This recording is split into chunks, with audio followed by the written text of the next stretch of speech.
Translation and purport by Srila Prabhupada Ki Jai. These three modes of material nature, being further manifested as matter, knowledge, and activities, put the eternally transcendental living entity under conditions of cause and effect and make him responsible for such activities. Purport. Because they are between the internal and external potencies, the eternally transcendental living entities are called the marginal potency of the Lord. Factually, the living entities are not meant to be so conditioned by material energy, but due to their affected by the false sense of lording it over material energy, they come under the influence of such potency and thus become conditioned by the three modes of material nature. This external energy of the Lord covers up the pure knowledge of the living entities eternally existing with him. But the covering is so constant that it appears that the conditioned soul is eternally ignorant. Such is the wonderful action of Maya, or external energy, manifested as if materially produced. By the covering power of the material energy, the material scientists cannot look beyond the material causes, but factually behind the material manifestations, there are Adibhuta, Adhyatma, and Adidaiva actions, which the conditioned soul in the mode of ignorance cannot see. The Adibhuta manifestations entails repetition of birth and deaths and old age and diseases. The Adhyatma manifestation conditions the spirit soul, and the Adidaiva manifestation is the controlling system. These are the material manifestations of cause and effect and the sense of responsibility of the conditioned actors. They are, after all, manifestations of the conditioned state, and the human being's freedom from such conditioned state is the highest perfectional attainment. Srila Prabhupada Ki Jai.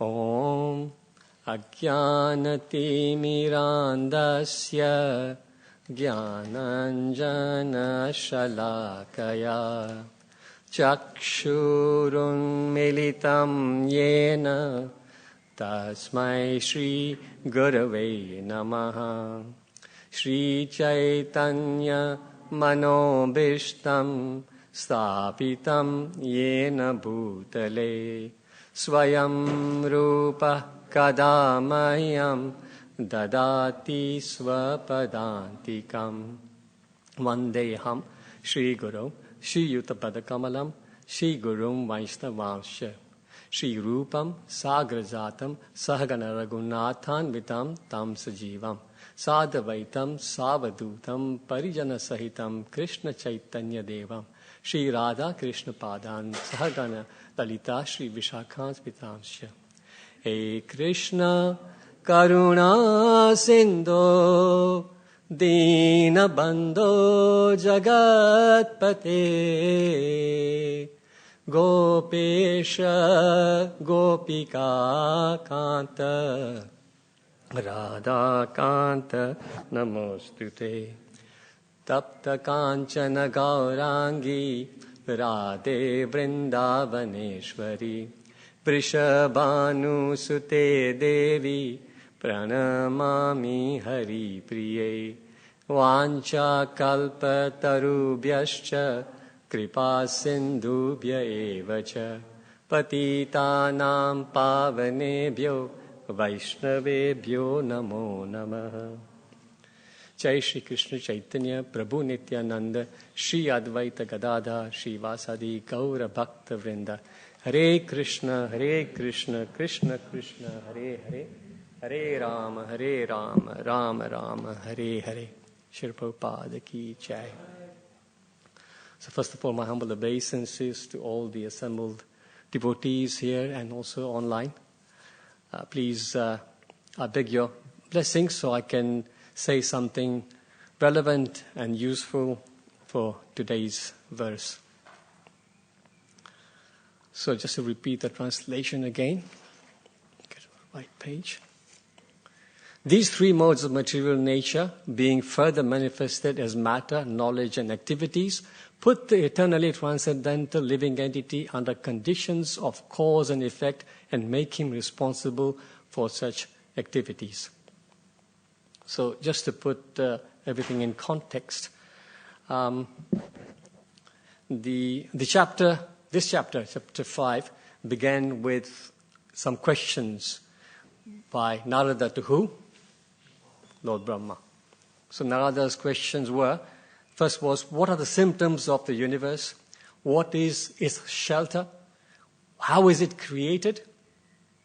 And what does it depend on? And what is it composed of? And then Narada continued to say that you know everything, you are independent, and you are self-sufficient. And there seems to be no other source beyond you. But then he has a doubt. He says, but why do you perform all these austerities? Is there someone higher than you? So Lord Brahma then says, yes, you are right to have these doubts. I am subordinate to the Supreme Personality of Godhead. And then in text 17, he says, even I myself am created by the Supreme Personality of Godhead.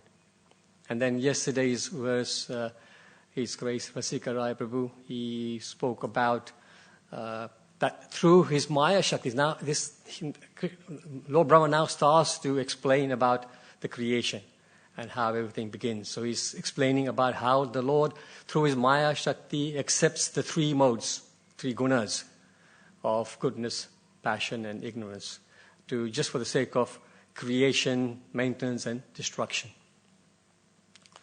So in today's verse now is explained that these three modes are further manifest as matter, knowledge, and activities. Dravya, Gyan, and Kriya. And these gunas keep the living entities under bondage. So just look at the verse first. Karya. Interestingly, Karya. So what would normally we translate the word Karya as? Activities, exactly. Work, activities, something like this. But interestingly, in this particular text, the translation is given by Prabhupada as effect rather than the activity. So this shows the complexity of the Sanskrit language. One word can mean many different things depending on context.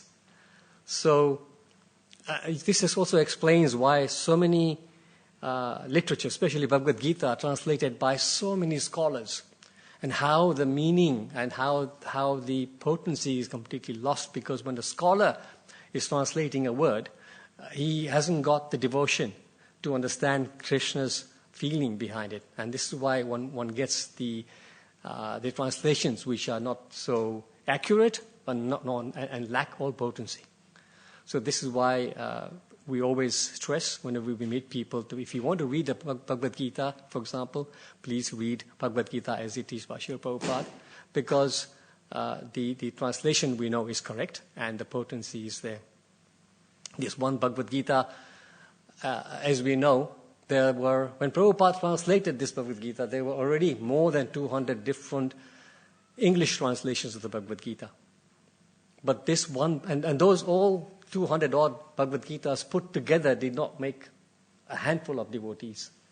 But we know this one Bhagavad Gita that Prabhupada translated created hundreds and thousands of practicing devotees. So, Karya. Then Karana. Karana, of course, is cause, the reason for something, it's the cause of action.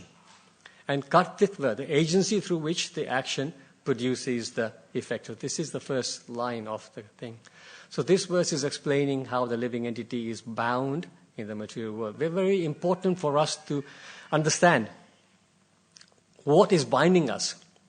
Once we know what is binding us, then we can try and do something about it. Not that it's going to be very easy, but at least we would know the cause. Once the doctor diagnoses a disease, he can then start thinking about what cure to recommend. So this is why this text is very, very important. There's a very similar verse in the 13th chapter of the Bhagavad Gita. Anybody know that verse? The first line is exactly the same. So it goes, Karya Karana Kartirve, same, right? Hetu Prakritir Uchyate, Purusha Shukha Dukhanam, Proktitve Hetur Uchyate. So very similar meaning. It says, nature is said to be the cause of all material causes and effects, whereas the living entity is the cause of the various sufferings and enjoyments in this world. And I've taken a little bit of the purport from Srila Prabhupada. It says the different manifestations of body and senses among the living entities are due to material nature.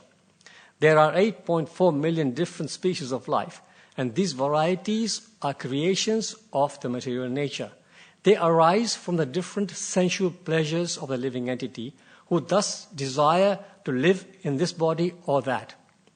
When he is put into different bodies, he enjoys different kinds of happiness and distress. His material happiness and distress are due to his body and not to himself as he is, not the soul. In his original state, there is no doubt of enjoyment. Therefore, that is his real state. Because of this desire to lord it over material nature, he is in the material world. And the very next verse, which is quite famous, Purusha Prakriti Stohi, Punkta Prakriti Jan Gunan, Karanam Guna Sangasya, Sat Asat Yoni, Janmasu.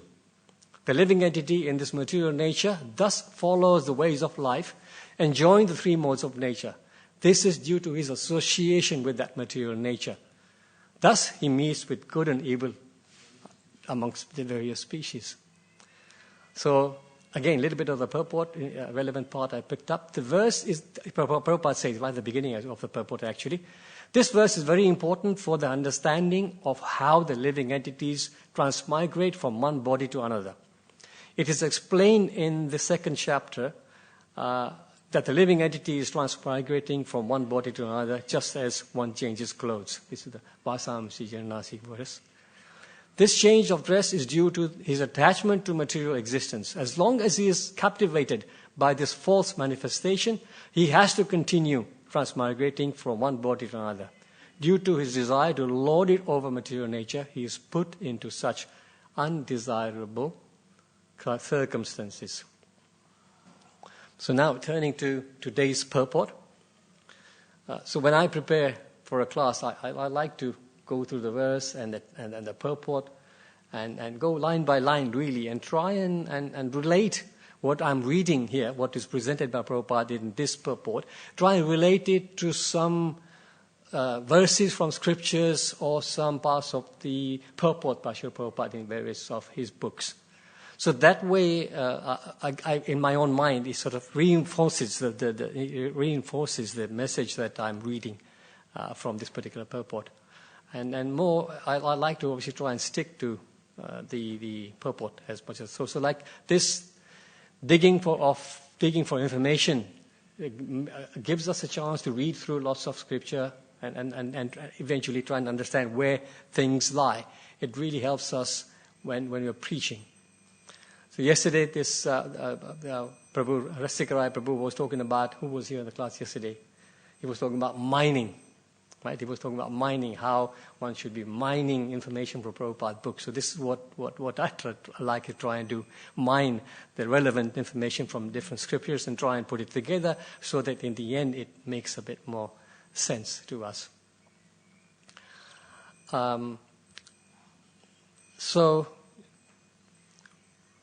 First sentence of this purport, Prabhupada says, because they are between the internal and external potencies, the eternally transcendental living entities are called the marginal potency of the Lord.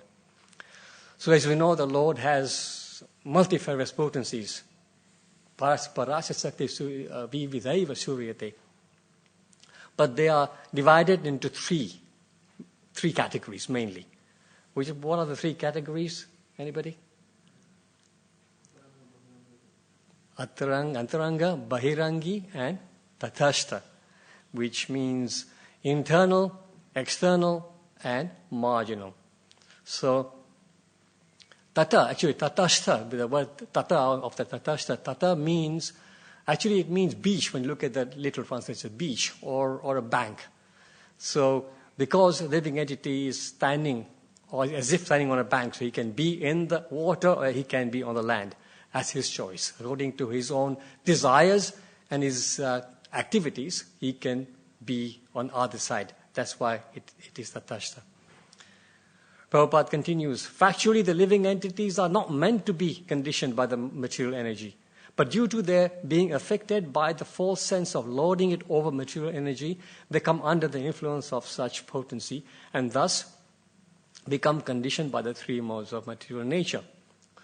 So, we are all living entities and constitutionally we are all spiritual and we can therefore only be happy when we are in the spiritual environment.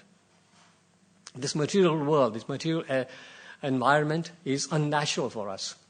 We are here like a fish out of water. Prabhupada calls this, we are in a diseased stage. We are all in a diseased stage. We are all, Prabhupada says, yes, everyone in the material world is a criminal. We are here because of some desire that we had, which was separate from Krishna. And this is why we have ended up here. So, in the spiritual world, the living entities are always engaged in activities with Krishna, serving Krishna, enjoying with Krishna. But the reason why we are here is because we desired something else. So there's a verse in the Chaitanya Charitamrita Adi Lila 4165, which says, Atmendra Priti Vancha Tare Bali Kam, Krishnendra Priti Icha Dhare Premanam. So Atmendriya Priti. So that means trying to satisfy our own senses. Here, Krishnadas Kaviraj Goswami is saying that when we're trying to satisfy our own senses, that is kam, lust. And Krishnendra Priti Icha, so the desire to serve Krishna's senses, Dhare Premanam. So that is loaded with love for Godhead. Srila Prabhupada often quotes this particular couplet from a Vaishnava poet. Krishna buliya jeev bhogavancha kare, pashate maya tare japotiya dare. So Krishna buliya, when we try to forget, we want to forget Krishna because we want to be independent. As soon as we come to that stage, we desire to be forgetful of Krishna, this is the opportunity for maya. Japotiya dare, the maya grabs us and then keeps us tied down here in the material world. Lord Rishabh is teaching his sons in the 5th chapter of the 5th canto of the Bhagavatam. And in this very first instruction he is giving to his sons is Rishabha Uvacha, Nayam Deho Deha Bhajam Niloke Kashtan Kaman Arhate Vidbhujam Ye Tapo Divyam Putrakaye Nasatvam Sudyed Yasmad Brahmasaukham Tvanantam. So he's saying to his sons that of all the living entities who have accepted material bodies, the one who has been awarded this human form, you should not waste time and work hard day and night simply for sense gratification. Shri Radha Gokula Nand ki jai, Shri Sitaram Lakshman Hanuman ki jai, Shri Gaur Nitai ki jai, Jagat Guru Shri Prabhupada ki jai. One should not waste time simply for sense gratification, which he says is available also to hogs and dogs that eat stool. With bujamye, they are eating stool. So if even animals have this available to them quite easily, sometimes even more easily, much more easily than for human beings. So one should not waste time after sense gratification, because sense gratification is what brought us here and what is keeping us here. What should we do? Rishabdev says, Tapo divyam putrakayena satvam. So you must engage in the activities of devotional service. And these activities, he says, that it purifies the heart. And once the heart is purified, then we attain the stage of eternal existence, and it is blissful existence which is transcendental to material happiness. everyone here is after happiness, material happiness, but there is no real happiness here. Happiness here is very transient. So we need to take these instructions and focus on bhakti and devotional service to try and get out of this. Prabhupada continues in the purport. This external energy of the Lord covers up the pure knowledge of the living entity who externally existing with him. But the covering is so constant that it appears that the condition that I've left out some translation in my copy paste here. Let me just quickly find that. But that it appears that the conditioned soul is eternally ignorant. So Maya, Maya has two main Shaktis. What are the two main Shaktis?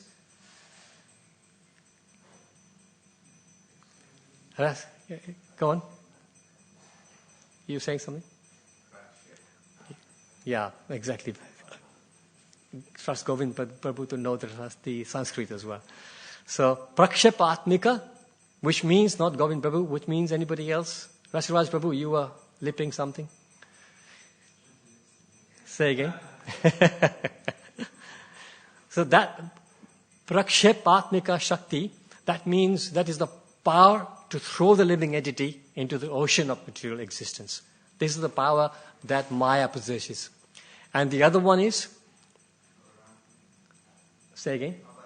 Yes, Avarana, exactly. That's it. Avaranatmika Shakti. Avaranatmika Shakti means the power to cover the knowledge of the living entities. Here Prabhupada is saying that we're covered up. It's covered up so densely that we think that we have been covered up eternally. Eternally means the soul is eternally ignorant. There's a phrase that uses Nitya Baddha. So Nitya Baddha means eternally tied, eternally bound. Baddha means bound. So how can that be possible? Are the living entities eternally bound? If that's the case, then what's the point of what we're doing here? We're going to be eternally bound, whatever we do. So then how can somebody explain what does it mean, eternally bound? Say again. Until you surrender. That's a good point as well. Prabhu, you were saying?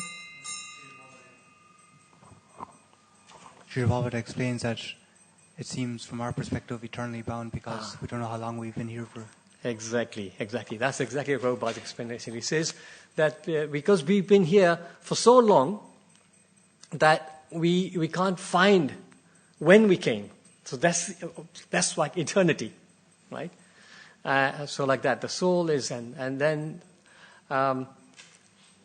they did not know when they came in touch with material nature. And neither do they know when they will be liberated. So this is why eternal. That's it. But then the opposite of Nitya Baddha is Nitya Siddha, Nitya Mukta. Right? So these are living entities who are eternally liberated. So they have never come in contact with material nature because they have never desired to be separate from Krishna. But Prabhupada also explains that sometimes they do come to the material world, maybe to support a pastime of Krishna. But when they do come, their difference is they do not forget who they are. So they always are conscious of their situation. So there's Nitya Baddha, Nitya Mukta, and there's another term called Jivan Mukta, which means Jivan Mukta means being in the material world, acting in the material world, but by consciousness being liberated. So you may see him doing everything that we all are doing, but consciously, his consciousness is so much in Krishna, consciousness in Krishna, that he is actually liberated. Jivan Mukta. And the beautiful verse in Bhakti Rasamrita Sindhu by Rupa Goswami. Anybody knows? I keep asking so we can keep awake. Govinda Prabhu would know. Iha yasya hare dasya karmana manasagira nikhilasva pyavastasu jivan mukta sa uchyate. Anyone who by his actions, minds and words lives only for the transcendental loving service of the Lord is certainly a liberated soul, even though he may appear to be in a condition of material existence. So I always envy the devotees living in the ashram. Devotees in the ashram are 24 hours engaged in the devotional service of the Lord. And they are all Jivan Muktas because they are thinking nothing else. People who are like us who live outside, we've got so many other things to worry about, so many other things to think about. So, yeah, blessed are devotees who are able to live in the ashram. So, this is also, there's a verse by the Lord to the Prachetas in the 4th canto of the Bhagavatam, 30th chapter, where he makes this point about Jivan Mukta. He says, Griheswavi satam chapi pumsam kushala karmanam mat varta yata yamanam na bandaya griha mata. Says those who are engaged in pious activities and devotional service, they certainly understand that the ultimate beneficiary of all activities is the Lord. And therefore, when he acts, he offers all the results to the Lord, and he lives his life in the pastimes, in enjoying the stories and pastimes of the Lord. So it says here, the Lord says, even if such a person is engaged in family activities, he is not bound by such activities. Because again, Jivan Mukta.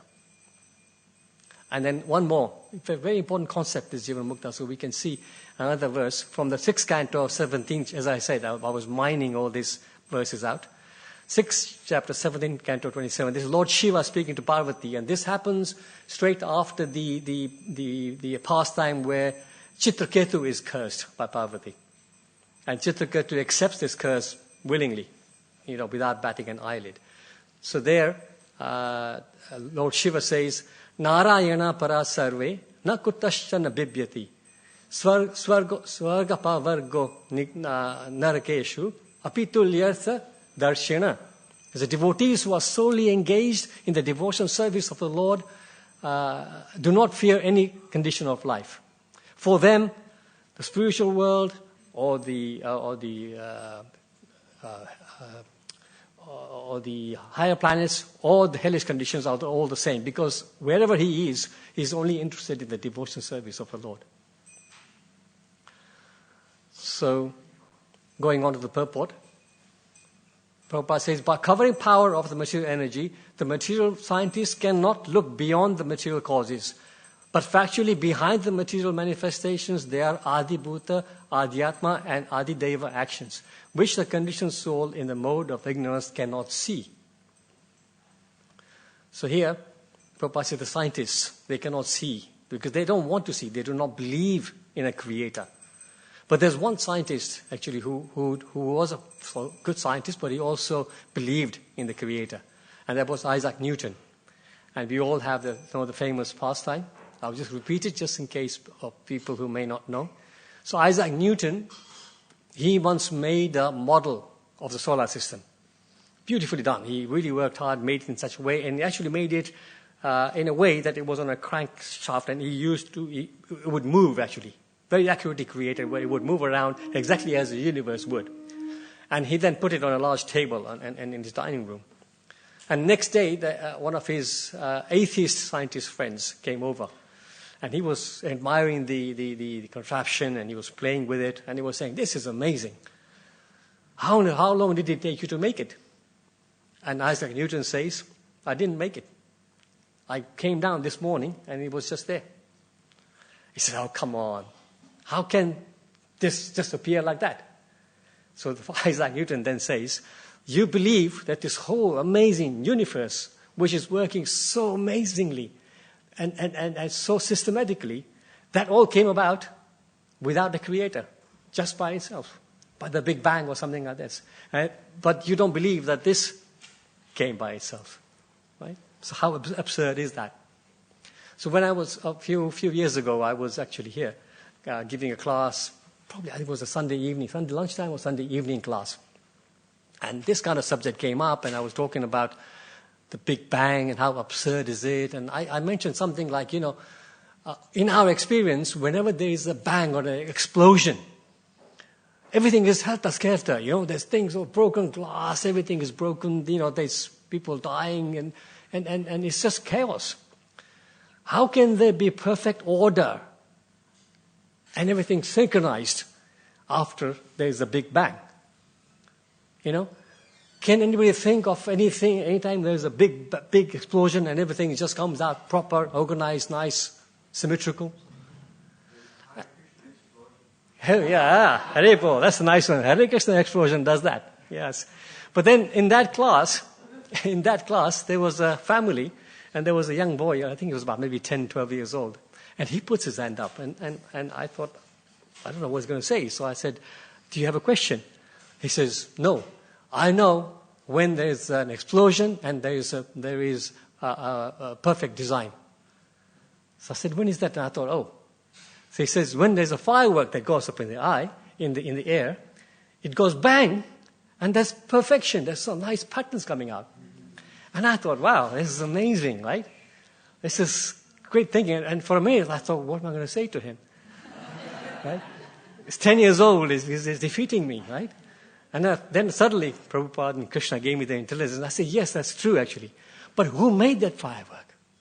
Right? So even if there was a bang, there was an intelligent pyrotechnician who created that firework in such a way that when he goes up in the air, it goes bang, then there's perfect patterns coming out. So similarly, even if we were to believe that there was a bang, in the second canto, and also in third canto, I think it explains about how Lord Brahma first divides the material nature into 3 and then 14 from the stem of the lotus, right?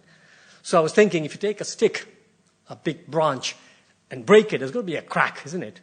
So when Brahma is making these divisions, maybe there is these bangs happening. So we can believe these bangs, perhaps, right?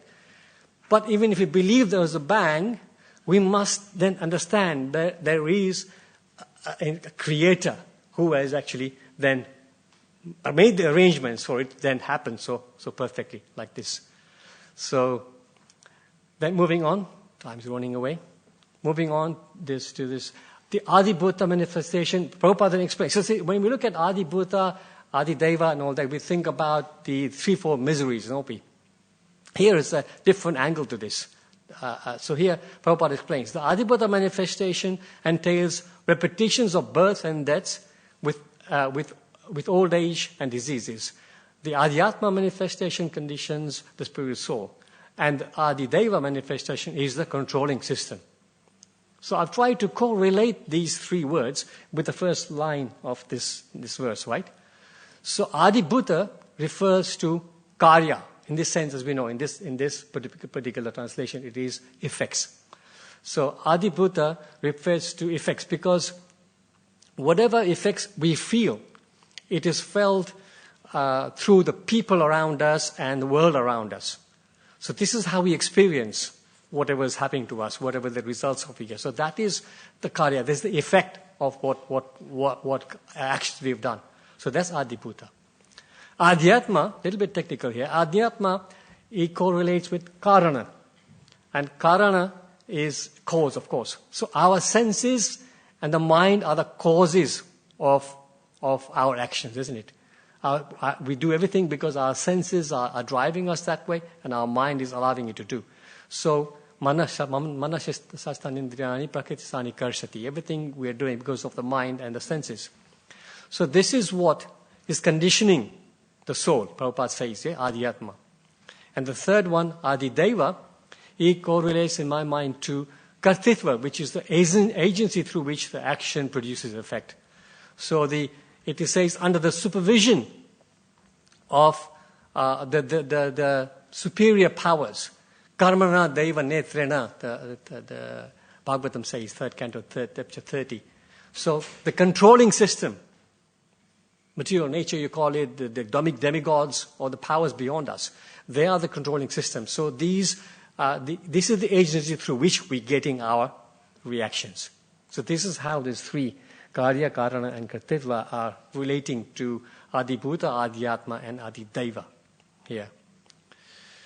So Prabhupada then says, They are, after all, manifestations of the conditioned state, and human beings' freedom from such a conditioned state is the highest perfectional attainment. This is how he finishes his purport, which is just ideal. He says the freedom from cycle of birth and death is only achieved by devotional service. Devotional service is the only way that we can achieve this. There are other paths. People go through other paths, but eventually they have to come to devotional service for them to be liberated. Mukunda is the only person who can give liberation. So one of my favorite verses in the Bhagavatam talking about how, what is the duty, what is the real purpose of human life. Is Srimad Bhagavatam, 1st canto, 2nd chapter, text 6, Sutta Goswami speaking to the sages of Naimisharanya. Savai pumsam paro dharmo yato bhaktir adoksaje ahaitukya prati hata yayatma suprasiddhati. He says a supreme occupation for all humanity. Occupation means dharma. Supreme occupation for all humanity is that by which a person can attain to transcendental loving service to the Lord. And such devotional service must be unmotivated and uninterrupted for it to completely satisfy the self, the soul.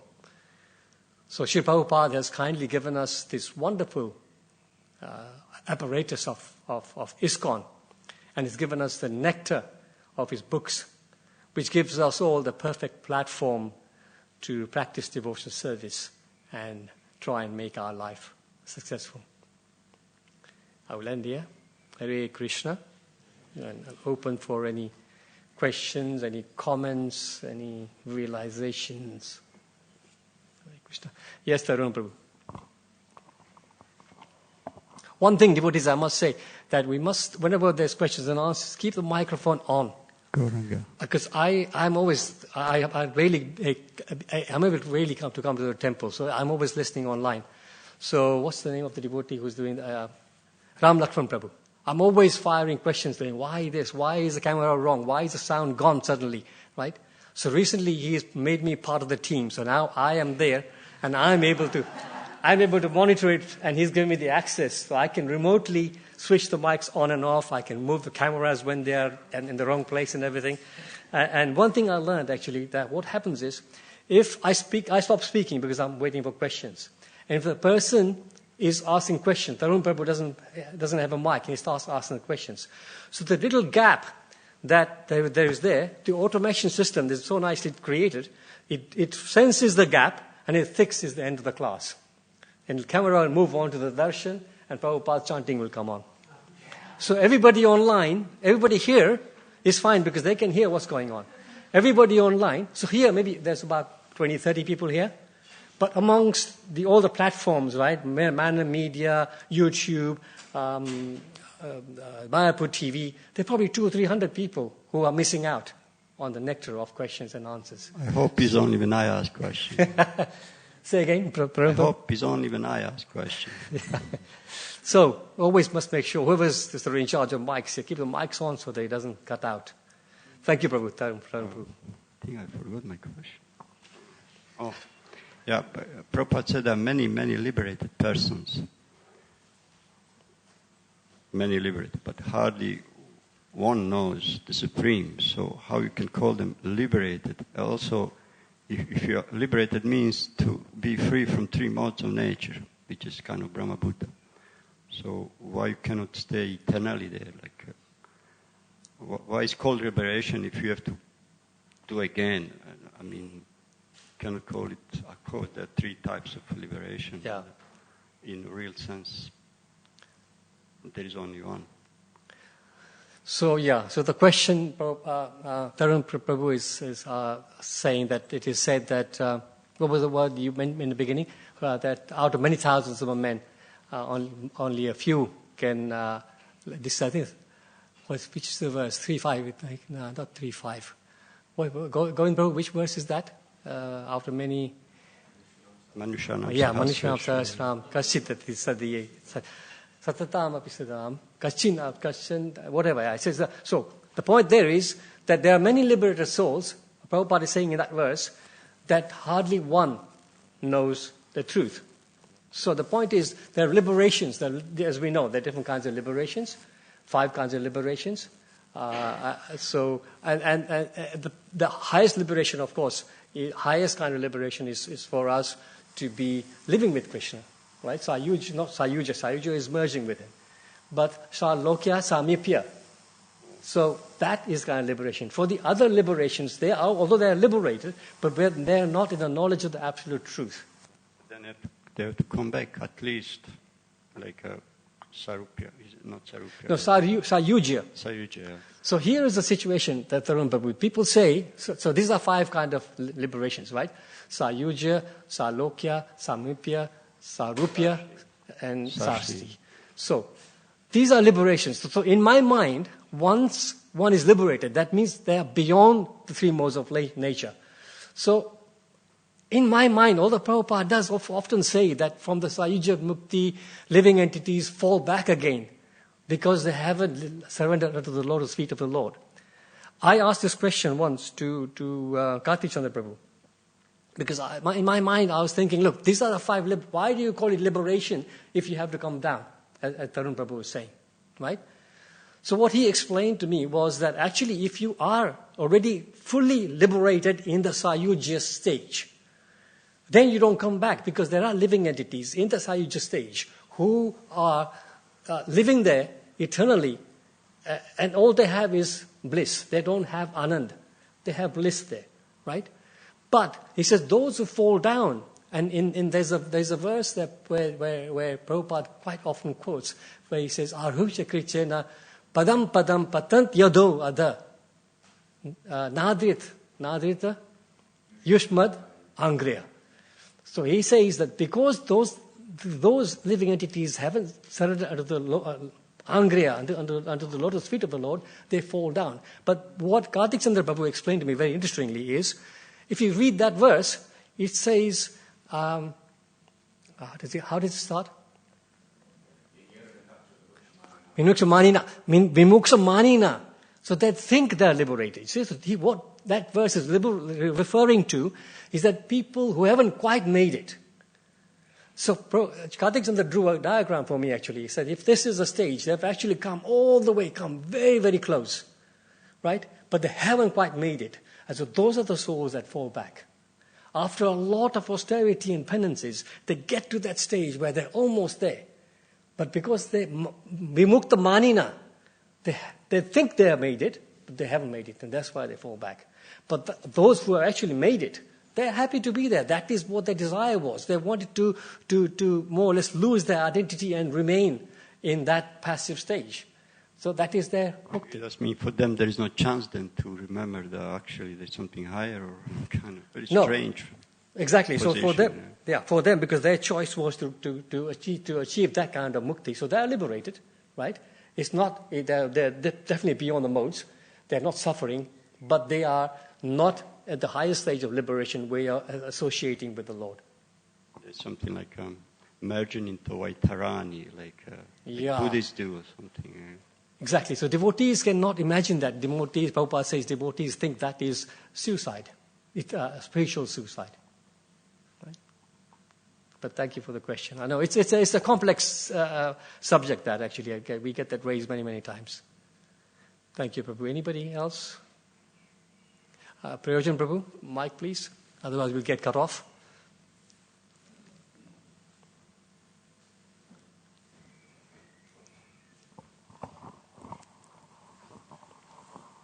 We were talking about the living beings that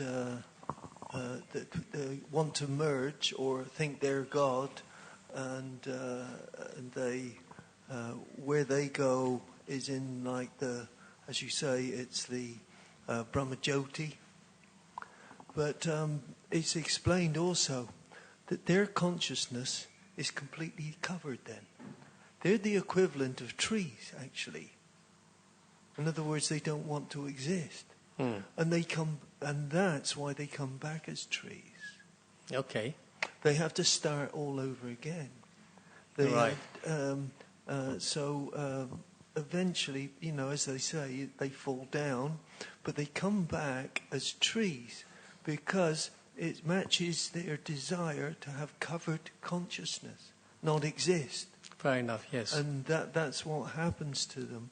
So in that way, we should understand that they're never liberated because they've got to keep going through this cycle until they somehow meet someone who gives them mercy, from like From the Sankirtan devotees. devotees. That's right. And they give them a book, which then may, by the inspiration of the Lord, they may connect. But it's to do. Otherwise, they just keep going through the cycle of birth and death again, with this covered consciousness. And once they get there, if they're still fixed in their ideas of meeting Mayavadis and relating to them, then they'll do it all again and again and again. So it's unfortunate. So Yes. they just want covered consciousness all the time, so they come back as trees, Yes. as it says in Chaitanya Charitamrita. Thank you, Prabhupada Prabhu. Yeah, okay. Thank you. Prabhupada also says that these kind of souls that come back to the material world to perform philanthropic kind of activities, etc., etc. But other thing about the merging also, I read somewhere also that they don't actually merge. The souls are eternally souls; they are never going to merge, but they remain as sparks in the Brahmajyoti. So they are separated, but it looks like homogeneous. Prabhupada explains that it's like that, the ray of sunshine. The ray of sunshine is, to us, it looks like one homogeneous ray, but it's made up of millions and trillions of photons. So similarly, the spiritual, the Brahmajyoti is made up of these million trillions of these sparks, which are living entities. Right? This is how I understand it. Anybody else? Anything else? Oh, sorry, yeah. Srinivas Prabhu, mic please, Prayojan Prabhu.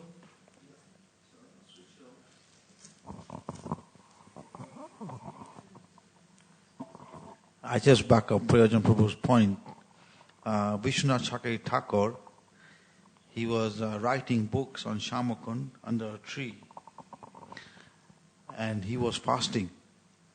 And a voice was telling him, you must eat something. So then he was looking around, he couldn't see anyone. And the tree said, I'm speaking to you. I was an impersonalist in Benares. But because you're writing under me, now I've become purified. Very well. Thank you so much. Thank you for sharing that. So talking about mining, I think Srinivas Prabhu is like a mine of information.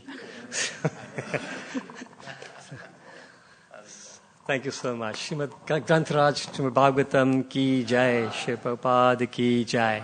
Nitai Gaur Premanande, Hari Hari Bol.